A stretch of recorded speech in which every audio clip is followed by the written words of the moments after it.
Segundo Reis, capítulo 4, versículo 38, irmão.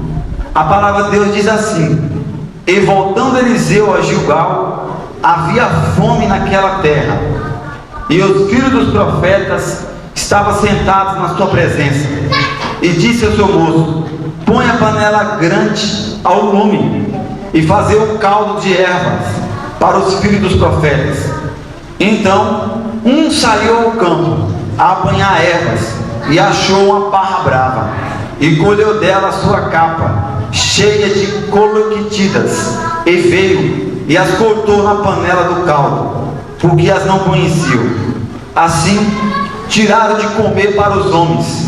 E sucedeu que, comendo eles daquele caldo, clamaram e disseram: homem de Deus, há morte na panela. E não puderam comer. Porém ele disse: trazei, pois, farinha. E deitou na panela e disse: tirai de comer para o povo. Então não havia mal nenhum na panela. Amém? Mantenha a sua Bíblia aberta, acompanha comigo. Esse aqui é um texto, irmão, pouco ministrado hoje em dia, pouco falado. É um texto de apenas 4 versículos. Muitos não dão devida atenção a esse texto, mas aqui tem algumas riquezas, irmão, que eu vou passar para vocês hoje. Esse texto aqui, antes de dar andamento na exposição desse texto, eu gostaria de ressaltar com vocês uma matéria que tem no estudo de teologia, que é a tipologia bíblica. A tipologia bíblica, que ela estuda símbolos que tem na Bíblia, que estuda tipos e antítipos. O que é isso? Todo tipo e antítipo na Bíblia aponta para Cristo. O que é um tipo? Para explicar para vocês melhor, é um projeto, é como se fosse um desenho. O que é o antítipo? É a realização daquele desenho. Então, o que é um tipo na Bíblia? O cordeiro no Antigo Testamento, que era sacrificado, ali é um tipo de Cristo. Ele aponta para Cristo no Novo Testamento. Mas o símbolo, que é um símbolo, que a mostra é apenas um símbolo, é esses pontos aqui que está nesse texto que eu li: a panela, a parra brava, a farinha, essa coloquitidas, que é a fruta. Isso é tudo um simbolismo, irmão, e é o qual eu vou mostrar para vocês aqui agora na posição do texto. A panela no texto bíblico, no Antigo Testamento, ela aponta para Israel. A parra brava, a coloquitidas, ela aponta para quê? O falso evangelho, porque ela traz morte. A farinha, ela aponta para o quê? Para a palavra de Deus, para a Bíblia, para o que Deus falou. Então, entendendo isso, vamos entender esse texto. Mas nós temos que entender também que nós não podemos dar simbolismo e espiritualizar texto que não tem base bíblica, porque texto bíblico é interpretado com texto bíblico, com versículo bíblico. Toda a palavra de Deus, toda a ministração, ela tem que ser baseada na Bíblia, tem que ser tirada no texto bíblico. Não pode ser interpretar um texto: eu acho que é assim. Não, tem que ser interpretado à luz da Bíblia. Bíblia se interpreta por Bíblia. Um versículo confirma outro versículo bíblico. Toda heresia e falso ensino hoje em dia nasceu de um versículo sem contexto, que homens criaram doutrinas e heresias no nosso meio hoje em dia. Mas entrando aqui agora no versículo 1, acompanha comigo. O texto diz que, e voltando Eliseu, irmão, Eliseu, cujo nome significa Deus é salvação. Eliseu era filho de Safate, morava em Abel-Meolá, era de uma família nobre. Esse homem, ele foi o quê? Foi aquele que sucedeu Elias, foi aquele que deu andamento, continuidade no ministério de Elias. Elias, todo mundo sabe que era um homem cheio do Espírito Santo de Deus. Elias foi aquele que matou diversos falsos profetas. Elias era um homem que não tinha muitas papas na língua, irmão. Elias falava a verdade e pronto. Já Eliseu não, Eliseu já era como um diplomata. Eliseu já era uma pessoa que se relacionava com muitas pessoas. Eliseu, ele atravessou o reinado de Jorão, Joacás e Joás do reino do norte. Sua influência era com pessoas humildes e também com reis, irmãos. Ele recebeu a porção dobrada do Espírito Santo que estava sobre Elias. Eliseu deu continuidade à escola de profetas que foi fundada por Samuel. Tudo isso você vê estudando a Bíblia. Só que a Bíblia diz que, voltando Eliseu a Gilgal, e Gilgal na Bíblia, irmão, era um local memorável, um ponto de encontro, pois quando o povo de Israel atravessou o Rio Jordão do outro lado para se encontraram em Gilgal. Gilgal foi o primeiro lugar em que o povo celebrou a Páscoa em Canaã. Você vê isso em Josué 5, versículo 10 ao 12. Em Josué capítulo 5, lemos que esse nome Gilgal foi dado porque lá o Senhor tirou o opróbrio do povo. O que é isso? O que é o opróbrio? A vergonha do que tudo que o povo passou no Egito. Foi em Gilgal que o povo foi acampado quando o exército foi marchando para Jericó. Foi também em Gilgal que Josué teve aquela visão gloriosa do príncipe do exército do Senhor. Era um local histórico, era um local memorável, que ali aconteceu muitas coisas gloriosas. Mas o tempo passou, o povo se afastou de Deus, mas estava ali agora Eliseu. E o texto vai dizer, irmão, que havia fome naquela terra. E voltando Eliseu a Gilgal, havia fome naquela terra. Um local que antes foi um palco de tantas coisas gloriosas, do poder de Deus. Foi um local onde tantas bênçãos foram concretizadas. Agora havia fome, irmão. Havia escassez, havia necessidade. E isso pode acontecer também com nós na nossa vida espiritual, com ministérios. Local antes que a gente muitas vezes olha e fala: nossa, mas aqui tinha tanto mover, aqui tinha tanto poder, aqui tinha isso e aquilo. Eu lembro dos dias passados. Não, irmão, se esquece dos dias passados. O dia é hoje, é agora. Se não está bom, vamos trabalhar para melhorar. Vamos orar, vamos jejuar, que Deus trabalha, que Deus opera no meio. E aqui havia um homem de Deus, e esse homem de Deus era quem? Eliseu. E o texto vai dizer, versículo 38 ainda, ó: e os filhos dos profetas estavam sentados na presença de Eliseu. Esses filhos dos profetas, irmão, eles eram de Betel, de Jericó e de Gilgal, e de outros locais também. Eles eram das escolas de profetas que se iniciou no tempo de Samuel. Eliseu, irmão, ele exercia um papel de sacerdote, profeta, mestre, pastor e diplomata de Israel. Era um homem, irmão, de patente, Eliseu. No versículo 38 ainda diz que: e disse Eliseu ao seu moço, mediante aquele cenário, havia fome. Eliseu está reunido, presta atenção, é como se fosse uma congregação. Quero que vocês entendam isso. Era uma reunião. Ali era o que? Uma escola de profeta. Tinha alguém descrente ali no meio? Não tinha. Todo mundo era servo de Deus ali. Eliseu e todos aqueles que estavam aprendendo, irmão, conhecendo mais de Deus, se preparando para ser um futuro profeta. Então todo mundo ali era crente, era reunião, era congregação. E a Bíblia diz que disse Eliseu ao seu moço: põe a panela grande ao lume e fazer um caldo de ervas para os filhos dos profetas. Você vê que Eliseu manda seu servo, que era possivelmente Geazim, colocar a panela no fogo para fazer um caldo, ou ensopado para os filhos dos profetas. No versículo 39, o texto diz assim: então um deles saiu ao campo a apanhar ervas, e achou uma parra brava, e colheu dela, enchendo a sua capa de coloxitidas, e veio e as cortou na panela do caldo, porque as não conheciam. A ordem de Eliseu, irmão, foi preparar um caldo de erva. A ordem foi direta a um servo, possivelmente Geazim. Porém, quem foi buscar foi outra pessoa. Você vê claramente que o texto diz: então um deles saiu ao encontro a apanhar. E aqui eu quero destacar erros cometidos por esse homem que foi buscar erva no campo. Primeiro erro que esse homem cometeu. Primeira coisa, ele foi buscar o que não foi pedido a ele. Temos que fazer o que é pedido a nós, irmão. Esse homem não tinha experiência. Esse homem não tinha muita sabedoria. Não tinha muito conhecimento. e queria fazer. Não adianta, cada coisa no seu quadrado. Função do pastor é função do pastor. Função de quem louva é função de quem louva. Se o pastor está no local dele é porque ele foi chamado para ir preparado para isso. Tem gente que pode ter formação acadêmica, pode ter tudo com teologia, o que for. Mas para apacentar tem que ser dom. Para apacentar tem que ser dom, não adianta. Esse homem aqui, ele teve uma boa atitude, mas não pediram para ele. Ele quis tomar a frente.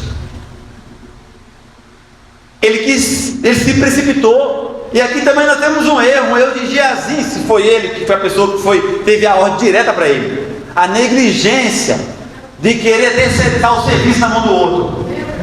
O que Deus pediu para você é para você, não tente passar para outro irmão do ministério, não. Deus pediu para você, você tem que fazer, não tenta terceirizar para ninguém, não. Primeiro erro foi esse. Segundo erro, esse homem, irmão, ele encontrou o que não buscava. Olha só, ele buscava ervas, mas encontrou barra brava. A falta de experiência atrapalha e causa um mal tremendo. Sabe essa frutinha aqui que ele quis pegar? Ele foi atrás de erva, mas ele se deparou com algo que chama atenção. Quando você estuda sobre isso, é uma fruta, ela tem um fruto que é meio amarelinho, chama atenção, é bonito aos olhos, irmão. Chama atenção. Isso é o que o mundo tem aí fora. O mundo é até bonito. Infelizmente tem ministério hoje em dia que está trazendo o mundo para dentro do ministério. Isso é completamente errado. É a igreja se adaptando ao ego do povo, mudando. Sabe o que isso acontece, irmão? Só traz bode para dentro do ministério, não traz ovelha. Só traz bode para vir congregar. O povo tem que vir pela palavra, tem que vir pela mensagem pura, sem nada. A cruz de Cristo é a madeira seca, na madeira bonitinha não. Hoje o povo quer pegar a cruz, quer colocar um pisca-pisca, quer colocar uma coisinha bonita. Não, a cruz é madeira seca, é a madeira com prego, a madeira com espinho. Aquilo ali não foi bonitinho não. Jesus pagou o preço por você, preço de sofrimento. Tudo que ele passou por mim, você vai comprar você, vai comprar eu, vai comprar cada um daqui hoje, ó. Esse evangelho hoje que não exige nada de ninguém, é um evangelho mentiroso, é um evangelho que atrai os olhos, que é bonito aos ouvidos, mas vai mandar a alma para o inferno. E esse homem encontrou o que não buscava. Terceiro, ele não soube discernir entre o que era erva e o que era barra brava. E o que falta hoje em dia é discernimento para o povo de Deus, irmão. Porque eu mandei você ficar com a sua Bíblia aberta e acompanhar a ministração do texto. Porque se eu vim aqui e falar qualquer coisa, se não estiver acompanhando o texto, você vai dar glória a Deus pela heresia. Aí chega, irmão, aqui estou vendo um anjo no meio da igreja, com a bandeja na mão direita e com uma espada na mão esquerda. Pega aí, irmão, a bênção. É irmão que foi no inferno, foi no terceiro céu, que nem Paulo pode falar. Tem irmão que está indo aí hoje em dia nesse ministério. E o povo dando glória a Deus. Irmão, tem que ser base bíblica. Tem que ser passada a raio-x da Bíblia. Esse homem não teve discernimento. 1 Reis 13. Depois você lê na sua casa essa passagem todinha. Vai contar o que aconteceu com um homem de Deus, chamado por Deus, com a palavra de Deus, que falou a palavra, que se cumpriu e não teve discernimento. Deus falou para ele: tu vai pregar contra Jeroboão, tu vai falar, vai acontecer tal sinal, vai acontecer isso, isso e isso, mas tu não pode parar por nada. Tu vai levar minha mensagem e vai voltar, tu não para por nada. A Bíblia diz que ele falou contra o rei Jeroboão, a mão do rei ficou leprosa, o altar se quebrou no meio. O rei Jeroboão fala: vão para minha casa. Aí ele fala: nem se tu desse metade do teu reino eu iria. Eu vim cumprir a palavra do Senhor. Ele disse: não posso parar em lugar nenhum. E ele vai embora. Só que 1 Reis 13 diz que ali tinha os filhos de um profeta velho que morava naquele local. Velho. E os filhos chegaram em casa e contaram para ele: olha, aconteceu isso e isso agora lá no rei lá. O profeta velho pega o jumento e vai atrás do profeta verdadeiro, chamado por Deus, com a palavra de Deus, com a ordem direta de Deus. E diz para ele: vamos para minha casa. Ele diz: não, o Senhor me deu uma mensagem. e me deu uma ordem, eu não posso voltar para lugar nenhum. Aí o profeta velho fala: mas o Senhor me enviou um anjo, a qual falou para tudo da minha casa. Sabe o que o profeta verdadeiro fez?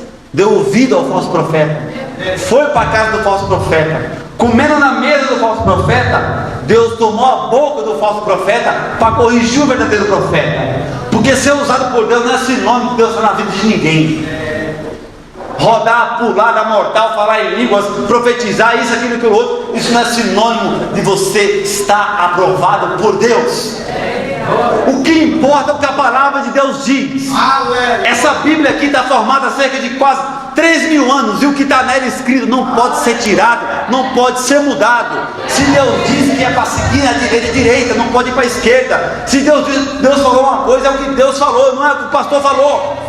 O pastor, o presidente, seja lá o que for, se ele estiver ensinando algo que é contra a palavra de Deus, não o siga. Isso é bíblico, isso está na escritura. Se o pregador estiver pregando algo que não está na Bíblia, não o siga, não escute ele. Isso é bíblico, é a palavra, irmão. Por falta de discernimento, esse homem aqui, ia matar uma congregação todinha. Por falta de discernimento, ele levou veneno para dentro da igreja. Por falta de discernimento, ele levou morte. Quarto, o erro desse homem: ele levou o que não conhecia. Ele não conhecia nem a parra brava e nem o fruto dela, mas pelo fato dela ser bonita, chamar a atenção, ele leva. E aqui se cumpre aquilo que tem em Oséias 4:6: o meu povo foi destruído porque lhe faltou conhecimento.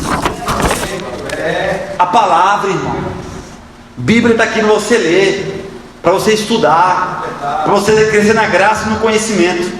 Só que o erro não foi só desse homem não, que foi levar alimento para o povo, não, que foi pegar e foi levar, não. O erro também foi do povo que comeu. Versículo 40, acompanha comigo aí, E assim deram de comer para os homens, e sucedeu que, comendo eles daquele caldo, clamaram e disseram: homem de Deus, a morte na panela, e não puderam comer. Primeiro erro que esses homens aqui cometeram, irmão: não colocaram à prova o que o homem levou para eles, simplesmente eles comeram, simplesmente se alimentaram. 1 João 4:1 diz: amados, não creem em todo espírito, mas provai se os espíritos são de Deus, porque já muitos falsos profetas se têm levantado no mundo. Sabe essa palavra provai aqui significa no grego? É a palavra que significa o mesmo processo metalúrgico de passar uma peça pelo fogo. Provai, irmão, é olhar o que a Bíblia diz, o que o pregador diz, é ouvir mais, aprender, buscar, provar o que a palavra de Deus diz. Aquele povo, ele simplesmente comeu. Nunca vi ele, não conheço ele, mas eu vi ele pregando por aí, um irmão do manto. Ele pula, ele roda, ele faz barulho no microfone. Que unção é aquela? Vamos levar ele a ministrar lá. Senhor, olha aí, é forte. Tem que conhecer quem é, irmão. Tem gente que está igual aquela figueira que Jesus olhou, só tem folhagem, mas fruto não tem nenhum, não tem nada. Segundo erro desse povo que comeu: não foram prudentes, irmãos. Uma pessoa prudente, ela vê o perigo, ela olha antes de ir, ela vê antes de pegar. Nos tempos antigos, o copeiro era responsável por olhar e provar a comida que era dada ao rei. Você vê isso depois aí em Neemias 2:1. Copeiro antes do rei comer qualquer comida, ele provava o vinho, olhava se tinha algum veneno, para depois o rei se alimentar. Terceiro erro desse povo: a fome falou mais alto do que a sua consciência. A necessidade falou mais alto, e não pensaram nem o que estava comendo ali. Não pararam nem para pensar. Isso é em tudo na nossa vida, irmãos. Se não tomar cuidado. Se não tomar cuidado, você casa com quem não deve. Você acha que é um gato, mas está casando com um leão. Irmão. Você faz acordo com quem não deve. Você entra em porta de emprego que não era para entrar, que não foi Deus que abriu. Você vai para onde não devia. Não devemos agir precipitadamente, irmão. Nós somos pessoas conscientes. Deus deu um cérebro para você. Deus deu inteligência para você. Quarto, isso aqui é o mais forte. O erro desse povo aqui, ó. A confiança ao extremo leva à morte. Sabe por que eles comeram e nem questionaram? É irmão nosso. Nasceu comigo. Está 10 anos comigo no ministério. Todo respeito, pastor. É pastor há 10 anos conosco. É 20 anos conosco. Mas eu conheço ele prega, faz tanta obra. Vamos se alimentar, não tem para que consultar se está na Bíblia isso não. O que ele fazer, vamos fazer. Ah, mas a Bíblia está falando, não, mas é ele, vamos fazer. Confiança ao extremo leva à morte. Grava isso na tua mente. Eles conheciam o homem que foi buscar a Eva, viviam com ele, conviviam com ele. Talvez ele pregasse para eles, talvez era uma bênção para todos, talvez fazia até milagre. Talvez era homem de referência, então fez isso eles confiar. Ele trouxe, jogou, todo mundo fez a comida e comeu. Quando foi ver, estava comendo veneno. E um belo exemplo de confiança ao extremo leva à morte, caso real, você pode pesquisar depois disso, foi em 18 de novembro de 1969, onde 918 pessoas morreram em suicídio coletivo, num local conhecido como Johnstown, uma comunidade fundada por Jim Jones, pastor e fundador do Templo Popular. Hoje ele é conhecido como uma seita pentecostal. Esse pastor, ele entrou na mente das pessoas de tal forma que ele fez 918 pessoas tomar veneno, acreditando que estava fazendo a coisa certa. E quem não quis tomar, ele matou a bala. Foi divisa com o Brasil, aí perto dos Estados Unidos. Foi no local da Amazônia, nesse local aqui. Depois vocês pesquisam sobre isso. Johnstown, 1979. Muitos tomaram veneno mesmo, porque confiando naquele homem. Ele fez tantas coisas, ele fazia tanta obra, era um homem que aparentemente era tão usado, e eles levaram ele a fazer algo contra a Bíblia. Eles não questionaram, acreditaram. Confiança ao extremo leva à morte. Nós temos um pastor da congregação, mas nós temos um supremo pastor, Jesus de Nazaré, aquele que é o autor e consumador da nossa fé, aquele que morreu por nós na cruz, aquele que deixou a sua palavra. Todo homem está sujeito ao erro. Eu sou sujeito ao erro. Qualquer um aqui na tribuna é sujeito ao erro, sujeito a cair. Então a nossa fé, a nossa esperança não pode ser depositada no homem, nem na mulher. Por mais homem de Deus, mulher de Deus que ele pareça ser, ele é um homem, comedor de arroz e feijão. Eita Deus!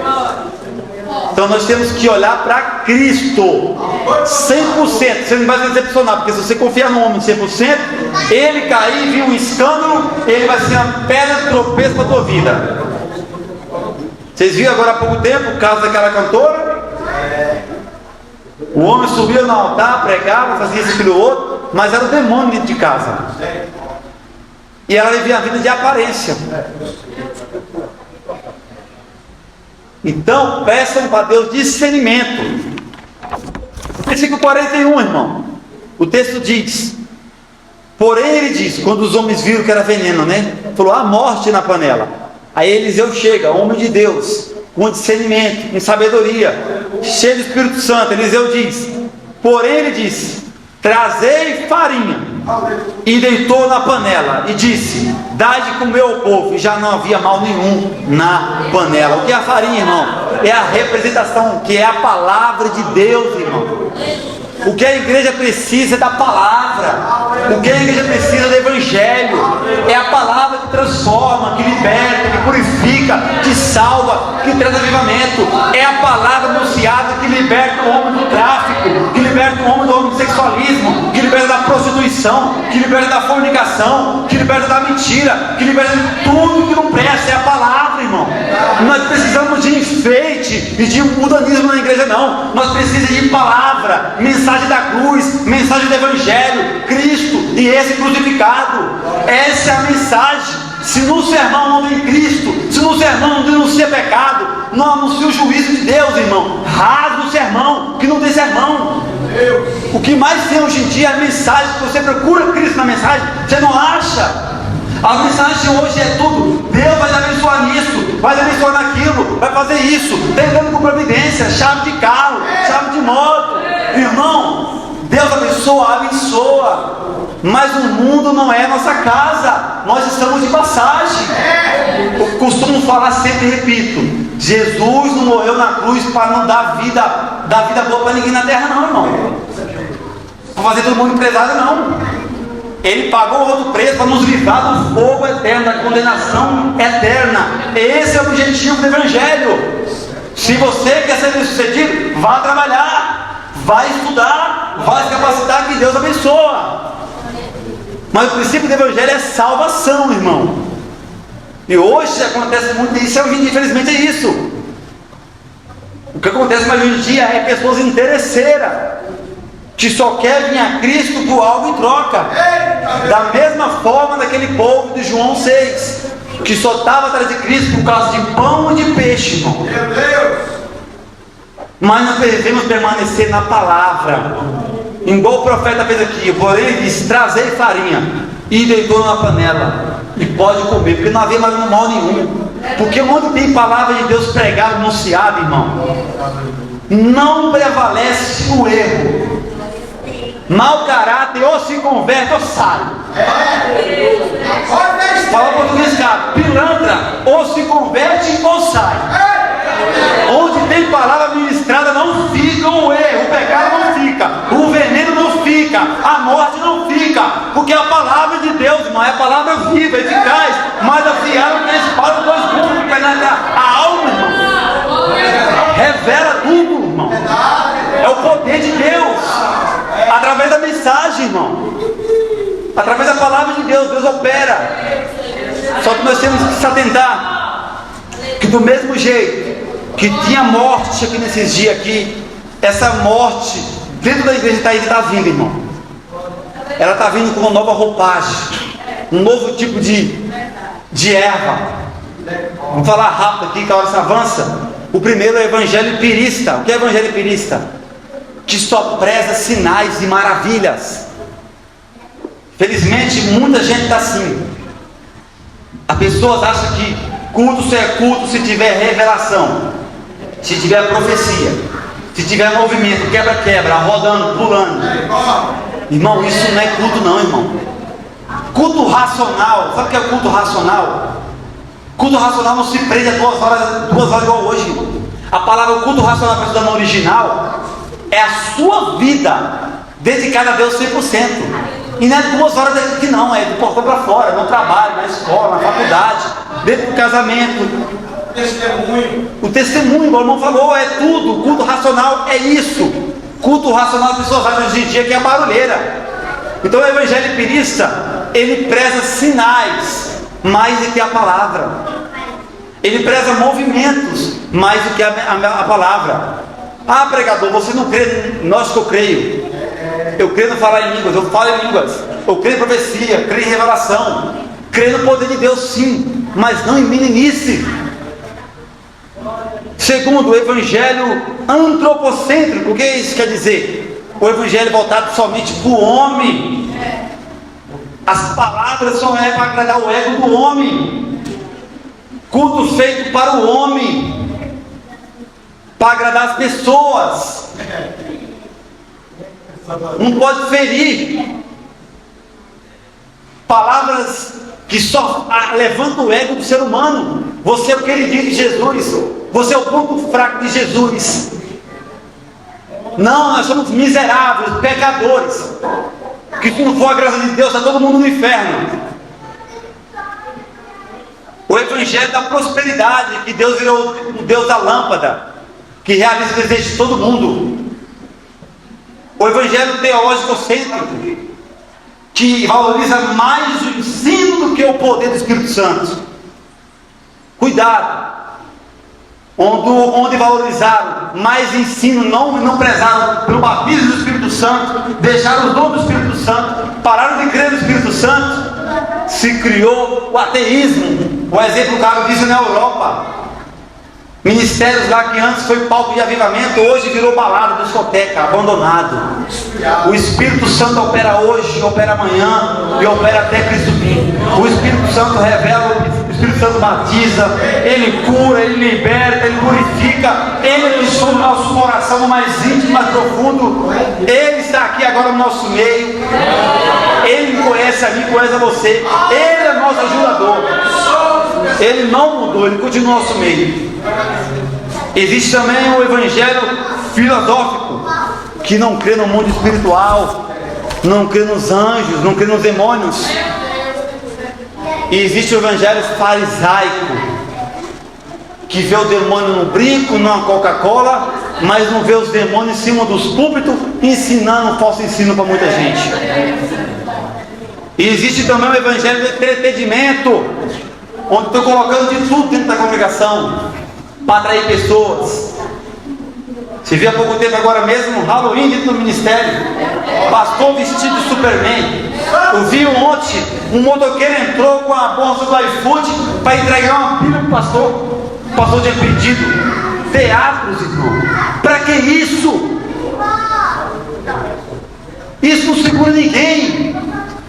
Você vê que esse tipo de coisa tem que estar sempre inovando. Essas heresias, para atrair botes dentro do ministério, para manter pessoas presas que nunca mudaram de vida. As pessoas têm que ser presas na palavra, ensinando na palavra, irmão. É por isso que está se cumprindo aquilo que Paulo falou em Timóteo. Nos últimos dias, as pessoas teriam que coceira nos ouvidos e atrairiam para si mestres que ensinam aquilo que agrada a elas. E hoje também existem as seitas, irmãos, que se dizem cristão, que uma delas vai na porta da tua casa todo domingo bater lá, ó. Testemunho de Jeová, Adventista do sétimo dia, os mormons, o espiritismo, são seitas, você sabia? Eles negam que Jesus é 100% Deus, 100% homem. Eles negam o Espírito Santo. Eles distorceram a Bíblia de ponta cabeça, acrescentaram meios para ser salvo. É seitas. E tem muitas outras aí. De lá estão estudando. E eu já conheço pessoas que partiram de Belém, partiram de Madureira e estão lá dentro hoje dessas seitas aí. Porque não foram ensinados, não foram instruídos muitas vezes. Porque isso está acontecendo em todos os ministérios. Se criou um negócio aí que o culto de quarta-feira tem que ser culto de movimento. Culto de ensino é só na sexta. Está errado, irmão. Culto de ensino é todo culto. Todo culto tem que ser um ensino. Domingo tem que ser um ensino. Quarta tem que ser um ensino. Sexta tem que ser um ensino. Toda palavra tem que ser um ensino. Tem que ser um alerta. Porque todos os dias nós esquecemos do Evangelho. Então todos os dias nós temos que lembrar do Evangelho, irmão. Já teve casos de pastor me ligar me ministrar e falar: traz a palavra para agradar o povo, para levantar o povo aí. Eu não levo. Nem que eu vou lá levar a mensagem só e nunca mais volto. Mas eu vou levar aquilo que Deus gerou no meu coração, dentro de mim, para passar para a igreja. Que gosta, que não gosta. Eu não prego para agradar ninguém. Eu não prego para ganhar seguidores. Eu não prego para ganhar fama. Eu prego o Evangelho de Cristo verdadeiro, porque eu sei de onde Deus me tirou. Eu sei de onde Ele me resgatou. Eu sei a obra que Ele fez na minha vida. Então eu quero passar para frente essa palavra. Eu sou perfeito? Eu não sou. Ninguém aqui é perfeito. Todo mundo aqui está em estágio de santificação. Santificação é o que? Transformação, é um processo. Cada um aqui tem um espinho na carne, eu tenho o meu. Cada um daqui dentro tem um espinho. Mas o Espírito Santo de Deus está aqui para nos consolar, para nos libertar, para nos dar força, para dizer não para o mundo. E esse mesmo Espírito é o Espírito que nos testifica em toda a verdade, em toda a Bíblia, palavra de Deus. Esse Espírito opera aqui, opera hoje. Peça discernimento espiritual, peça batismo do Espírito Santo para a tua vida, peça dons espirituais que Deus dá, irmão. No nome de Jesus, amém? Se coloca de pé, meus irmãos. Finalizar. Que Deus abençoe a todos vocês, que essa palavra possa penetrar na tua vida. Você reflita. Que Deus opere no nosso meio grandemente.